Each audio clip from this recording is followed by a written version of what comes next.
ටිකකට හිතන්න ඔයාට හතුරෙක් ඉන්නවා කියලා. ඒ හතුරා ඉන්නේ ඔයා එක්කමයි. ඔයා ළඟින්ම ඉඳගෙන ඔයාව ටිකින් ටික පීඩාවට පත් කරනවා. ඒක ඔයාගේ ශරීරයට වගේම මනසට කොයිතරම් බලපායිද?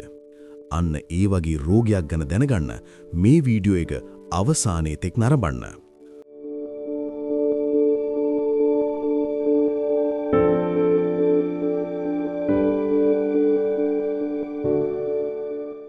රෝගය හඳුනාගමු. අද අපි කතා කරන්න යන්නේ හතුරෙක් වගේ ප්‍රාණියාව පීඩාවට පත් කරනවා කියන අර්ථය එන ලෙස ආයුර්වේදයේ අර්ශස් කියන නාමයේදී ඇති රෝගය ගැන. ජීවිතයේ කුමන හෝ කාලයක ගොඩක් අය අත්විඳලා තියෙන රෝගයක් තමයි මේ අර්ශස් කියන්නේ. නවීන විද්‍යාවට අනුව සරලව කිව්වොත් මේක ගුද මාර්ගයේ රුධිර නාල සහ පටකවල ඇතිවන ඉදිමීමක්. හෙමරොයිඩ්ස් නැත්නම් අර්ශස් කියලා කියනවා. නමුත් ආයුර්වේදයේ මේට වඩා ගැඹුරු විග්‍රහයක් ඉදිරිපත් කරනවා. අද අපි සුශ්‍රුත සහ චරක වැනි මහා ආචාර්යවරුන්ගේ දැනුම සහ නවීන ශල්‍ය විද්‍යාව එකිනෙක යා කරමින් මේ අර්ශස් රෝගය ගැන සාකච්ඡා කරමු. අර්ශස් ගැන තේරුම් ගන්න නම් අපේ ශරීරයේ ගුදය නැත්නම් ගුද මාර්ගය ගැන දැනගන්න ඕන. ආයුර්වේදයේ මෙය සද්‍යෝ ප්‍රාණහර මර්මයක් ලෙස හඳුන්වනවා. ඒ කියන්නේ ශරීරයේ ඊටමත් සංවේදී මාරාන්තික විය හැකි ඊටමත් වැදගත් ස්ථානයක්. ආයුර්වේදයේ ගුද මාර්ගයේ ස්තර 3ක් ගැන සඳහන් වෙනවා. ප්‍රවාහිනී එනම් මල පහ කිරීමේ අවශ්‍යතාව ඇති කරන පළමු ස්තරය, විසර්ජනී එනම් මල පහ පිට කිරීමට සහාය වන මැද ස්තරය, සංවරණී එනම් මල පහ පිට වූ පසු මාර්ගයේ වසා දැමන අවසාන ස්තරය. රෝගීට හේතු. අර්ශස් හෙදෙන්නේ ඇයි?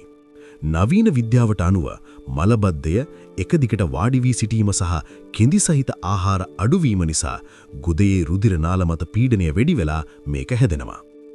ආයුර්වේදයේ පවසන්නේ මේකට මූලික හේතුව මන්දාග්නිය කියලා. ඔයාගේ ආහාර ජීර්ණය දුර්වල වුණාම ශරීරයේ දෝෂ කිපි අර්ශස් ඇති කරනවා. අපි හැමෝම කරන වැරදි ටිකක් මෙන්න. බලන්න ඔයාටත් මේවා අදාළද කියලා. ෆෝන් එක අරගෙන පැය ගණන් টয়ලට් එකේ වාඩි වෙලා ඉන්න එක, වැසිකිලි යන්න අවශ්‍යතාව ආවම ඒක තද කරන් ඉන්න එක, කිඳි සහිත ආහාර අඩුවෙන් ගන්න එක, වතුර බොන ප්‍රමාණය අඩුකම, ජංක් ස්පයිසි ෆුඩ් වැඩියෙන් කෑම, ගොඩක් රෑ වෙලා නිදා ගන්න එක සහ ව්‍යායාම නැති එක. රෝගයේ අවස්ථා හා වර්ග. අර්ශස් ප්‍රධාන වශයෙන් වර්ග දෙකයි. ඉන්ටර්නල් එනම් අභ්‍යන්තර අර්ශස්, එක්ස්ටර්නල් එනම් බාහිර අර්ශස්. ඒ වගේම රුධිරයේ පිට වෙන සහ නොවෙන කියලා වර්ග දෙකක් තියෙනවා. ලක්ෂණ වෙනස් වුණාට මේ හැම එකම මූලික හේතුව එකමයි.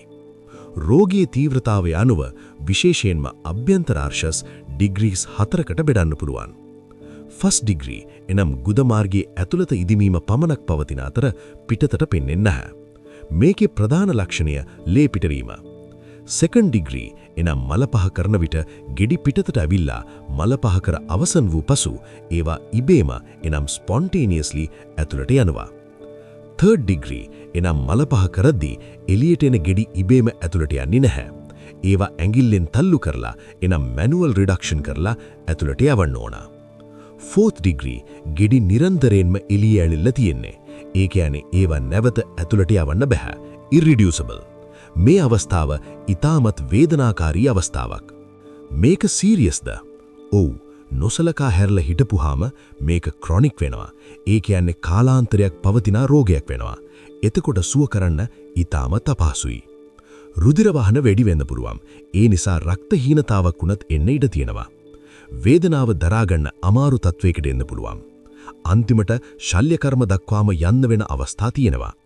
මේ ඔක්කොම නිසා ඔයාගේ මානසික සෞඛ්‍යයටත් බලපෑමක් එන්න පුළුවන්. අනිත් අයව නුරුස්සන ඉක්මනට කේන්ති යන ස්වභාවයට ඉඳලා මානසික අවපද දක්වා වුණත් යන්න පුළුවන්. අෂ්ටමහා ගද.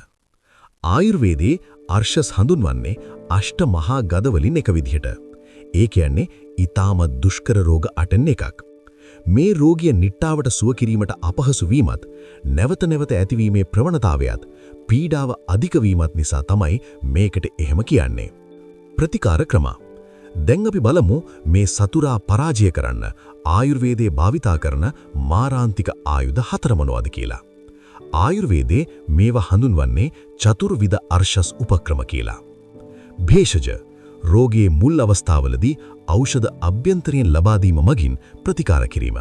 මෙතනදී ප්‍රධානම දේ අග්නි දීපන කරන එක.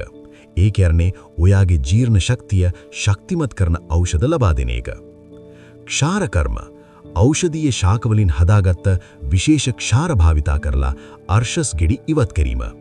මේක සර්ජරි එකක් නොවි සර්ජරි එකේ ප්‍රතිඵලයක් ලබා දෙන ඉතා සාර්ථක ක්‍රමයක්. මොඩර්න් සයන්ස් වලත් දැන් මේ ක්‍රමය ගැන ගොඩක් රිසර්ච් කරනවා. අග්නි කර්ම තාපය භාවිතා කරලා අර්ශස් පටක විනාශ කිරීම. රුධිර වහන වීම නවත්වන්න සහ ගෙඩි ස්ථීරවම ඉවත් කරන්න මේ ක්‍රමය යොදා ගන්නවා. ශස්ත්‍ර කර්ම රෝගයේ අවසාන අධීරකමගේ සංකීර්ණ අවස්ථාවක තියෙනවා නම් ශල්‍ය කර්මයක් මගින් එය ඉවත් කිරීම. මේක මොඩර්න් සර්ජරිස් වලට ගොඩක් සමානයි. නමුත් ආයුර්වේදයේදී ශල්‍ය කර්මෙන් පසු පශ්චාත් කර්ම එනම් පෝස්ට් සර්ජරි කෙයාවලට ලොකු තැනක් දෙනවා. වළක්වා ගන්න ටිප්ස් ටිකක්. මතක තියාගන්න ඔයා මොන ප්‍රතිකාරය කළත් මේ දේවල් වැදගත්. අර්ශස් ගෙඩිය ඉවත් කළත් ආයුර්වේදීන් කියන අර මන්දාග්නිය හදාගත්තේ නැත්නම් අර්ශස් ආයෙත් එනවා.